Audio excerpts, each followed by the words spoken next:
Assalamualaikum warahmatullahi wabarakatuh. Selamat malam Bang Andi dan abang-abang yang lain. Ini testimoni saja. Setelah saya mengerti metode DN, alhamdulillah Bang Andi, banyak perubahan besar yang terjadi dalam kehidupan saya. Tapi perubahan itu ke arah yang positif. Alhamdulillah, terima kasih Bang. Kemudian saya ingin juga mohon pencerahannya setelah mengamalkan DN Bang. Ini yang saya alami pada saya itu sering sekali tubuh ini seperti ada gemetaran, ada apa, kemudian ada goyangan, seperti ada yang bernapas sendiri di dalam. Tetapi semua itu memang saya sadari. Kemudian yang saya tanyakan itu apakah itu pengaruh murni dari DN atau ada gangguan lain Bang. Ini yang sering saya alami di aktivitas sehari-hari, tidak hanya waktu santai saja. Itu terasa daya, kemudian juga setelah daya itu ya ada kepemahaman-pemahaman begitu. Yang saya takutkan ini itu ada kekeliruan atau kejanggalan pada diri saya. Terima kasih. Itu saja dulu Bang. Assalamualaikum warahmatullahi wabarakatuh. Waalaikumsalam warahmatullahi wabarakatuh. Jadi begini Pak, semua pertanda adanya energi, adanya daya itu kan ada reaksi, ada pertandanya, ada energi, ada daya, ada reaksi, ada tanda, macam-macam lah. Kayak contoh orang mati dan orang hidup, bedanya apa? Mayat itu orang mati pasti tubuhnya dingin, kalau orang hidup hangat, ya berarti kan masih ada daya. Sama juga mesin, mobil, motor, ketika hidup pasti ada getaran, pasti ada panas, pasti ada guncangan, getaran halus. Itu pertanda sudah ada listrik ya. Jadi dari situ sebenarnya tanda. Begitu juga kita tersambung kepada Allah, pasti ada tanda. Orang yang sadar kepada Allah dengan orang yang gak ada sadar kepada Allah pasti beda, ada tandanya. Jadi itu kita belajar dari kisahnya Nabi Musa.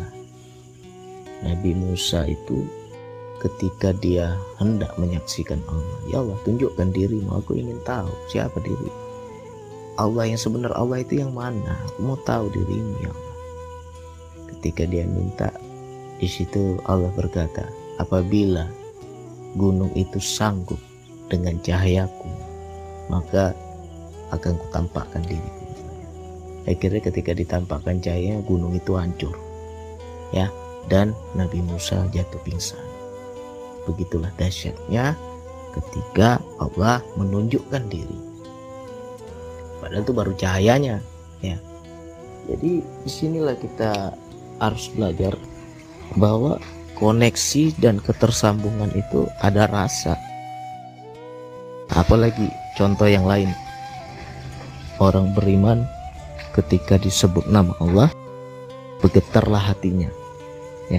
Kenapa orang beriman itu ketika disebutkan nama Allah bergetar? Berarti di situ ada koneksi. Mungkin sangat sering kita mendengar nama Allah yang nggak ada getaran, nggak ada kita getaran. Tapi ketika kita ada rasa sambung, ada koneksi, daya itu akan muncul seperti bergetar, merinding ya. Apalagi di DN. Di DN ini kita membahas tentang kesadaran jiwa. Kesadaran jiwa ini yang bisa terkonek kepada Allah. Allah nggak bisa kita konek dengan yang zohir, harus dengan yang goib.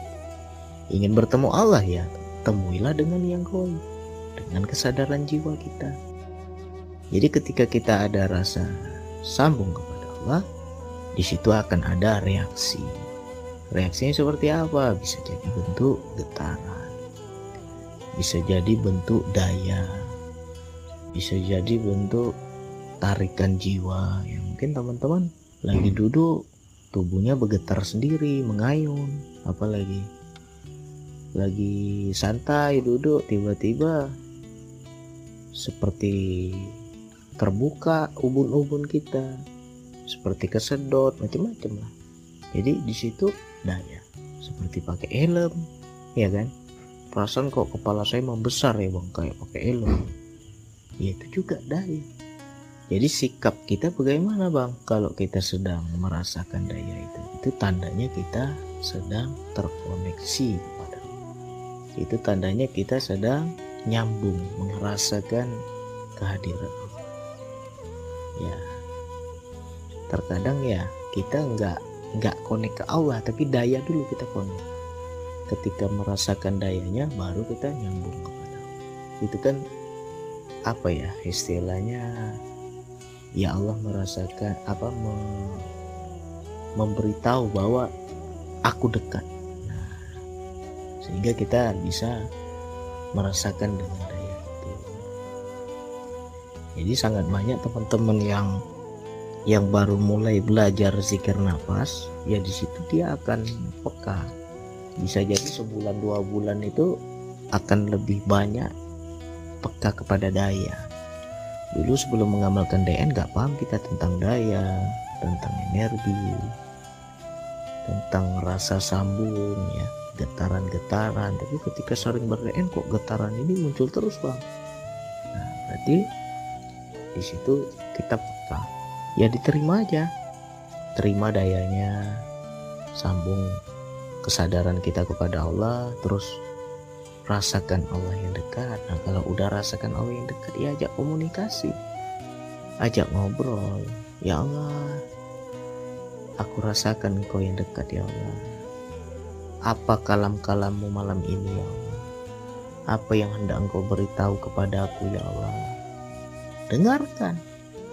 Nah terkadang kita nggak paham Allah lagi ngomong apa saat itu, ya kita kadang nggak paham. Yang kita rasakan hanya daya aja, tapi besok-besok ya di situ ada pemahaman baru, di situ akan ada ilmu baru. Nah tapi bagi yang sudah terlatih peka ya itu bisa langsung koneksi 2 arah. Saat itu juga bisa langsung ngobrol, kita bertanya Allah menjawab ya. Jadi ya jangan terlalu hanyut ya, ini nggak boleh juga. Makanya banyak orang-orang teman-teman yang sudah mulai peka pada daya ini terkadang ya bawaannya ngantuk, bawaannya mau merem, bawaannya ketarik ya, apalagi ya pokoknya lemesnya lemes enak kayak orang ngefly ya kan. Yaitu saat terkoneksi kepada Allah, terima aja daya. Walaupun kita belum paham maknanya apa, tujuannya apa, maksudnya apa, ya terima aja, prasangka baik aja. Itu jangan dianggap ada yang salah, jangan dianggap ada yang jelek, enggak lah, itu bagus. Kita berzikir insya Allah itu kita lebih peka, lebih paham. Itu intinya, tandanya daya turun, tandanya terkoneksi, tandanya kesadaran kita tersambung. Itu tandanya Allah itu hadir di dekat kita. Nah, kan beda kan, kita sadar kepada Allah dengan gak sadar kepada Allah kan beda. Kita merasakan kehadiran Allah dengan gak merasakan kehadiran Allah beda, ada rasanya. Nah di situ akan akan ada efek pada jasad. Ya ibarat mesin kalau sudah dialiri listrik ya pasti ada panas, pasti ada getaran. Itu kan tandanya sudah hidup, itu tandanya sudah terkoneksi. itu tandanya ada daya. Ya sama juga lah kayak tubuh kita ini, pasti ada tanda-tanda. Tinggal kita terima, tapi nggak boleh terlalu hanyut. Makanya banyak orang-orang yang baru mulai peka, di situ kadang dia hanyut. Hanyut yang bagaimana bang? Ya pokoknya bawaannya mau merem aja, perasaan ngantuk, apalagi perasaan lemas, apalagi ya kadang kalau terlalu diikuti daya itu ya bisa kejang-kejang. Kalau kita terlalu mengikuti rasanya bisa kejang. Gunung aja hancur, Nabi Musa aja pingsan, apalagi kita. Kalau kita ikuti dayanya ya bisa-bisa seperti itu. Jadi jangan terlalu hanyut pada rasa ya. Mudah-mudahan bagi teman-teman yang lain bisa paham. Bagi yang sudah merasakan ya syukuri, diterima aja dayanya. Bagi yang belum jangan diminta-minta, karena nggak semua orang dapat seperti itu. Suka-sukanya Allah mau kasih sama siapa ya suka-sukanya dia lah. Jadi bagi kita yang nggak bisa begitu ya jangan minta-minta, itu namanya nafsu ya. Mudah-mudahan ini bisa dipahami. Sekian dari saya, wassalamualaikum warahmatullahi wabarakatuh. Terima kasih Bang Andi atas pencerahannya. Persis apa yang dikatakan Bang Andi tadi yang saya alami. Bahkan saya mendengarkan audio Bang Andi, kepala saya muter-muter, ya digoyang-goyang sampai saat ini. Bahkan pernah pengalaman di dalam kelas saya ngawasi ujian, itu sempat kejiwa. Padahal ya duduk ngawasi ujian itu, tapi alhamdulillah saya berdoa di situ, ya Allah, kalau memang masuk ke jiwa, tolong ya Allah, jangan sampai saya itu mendengkur atau ngorok itu. Dan ternyata memang tidak ngorok Bang Andi. Itu pengalaman menggelikan juga itu. Terima kasih Bang Andi atas pencerahannya. Assalamualaikum warahmatullahi wabarakatuh. Alhamdulillah, ini kalau ngomong hasil laku, hasil praktek, senang saya. Jadi dayanya juga turun, perintahnya juga turun, lanjutkan kata Allah. Ya udah lanjut ya. Jadi mengenai pengalaman-pengalaman Pak Rumat itu sangat bagus. Istilahnya kan setiap perjalanan kita cerita, sehingga saya bisa memberi tahu selanjutnya kemana lagi arahnya. Jadi mengenai yang jiwa tadi, sangat banyak orang ketika merasakan daya, dia hanyut pada rasa, dia masuk kepada jiwa sehingga jasadnya itu terabaikan. Istilahnya trans, pindah dari jasad masuk ke jiwa, sehingga ya jasadnya bisa-bisa ketiduran atau blank. Jadi selanjutnya ini untuk Pak Rumat, coba nanti dilatih ya, dilatih memisahkan kesadaran. Kesadaran jiwa kita ini bisa dipisah-pisah. Kalau belum paham seperti apa Bang memisahkan kesadaran, ya diterima aja dulu, ingat-ingat aja dulu kata-kata saya ini. Mudah-mudahan nanti kalau sudah sampai ke situ paham. Jadi bagi pemula sangat banyak itu ketarik masuk ke jiwa sehingga jasadnya itu yang gak sadar. Bawaannya ngantuk, bawaannya lemas, sehingga terkadang kita ya setengah-setengah sadar ya.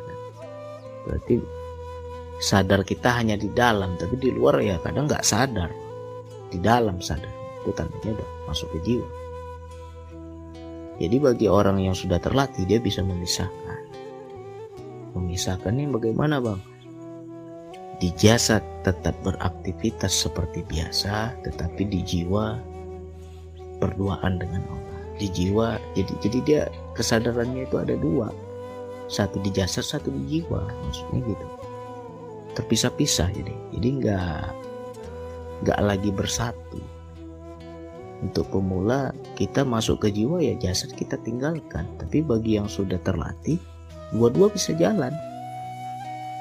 Jadi di jasad ini beraktivitas seperti biasa, tapi di jiwa tetap bersendirian.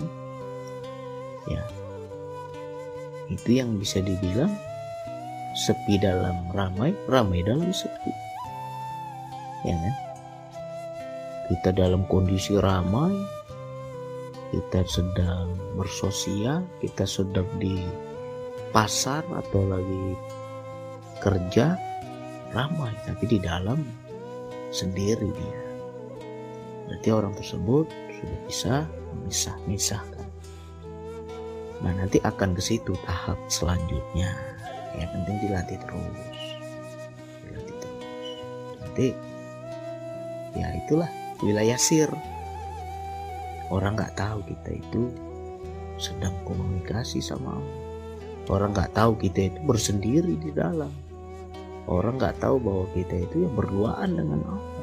Yang orang lihat zahir kita ya beraktivitas seperti biasa, tetapi di dalam masuk ruang kosong, di dalam berduaan di dalam.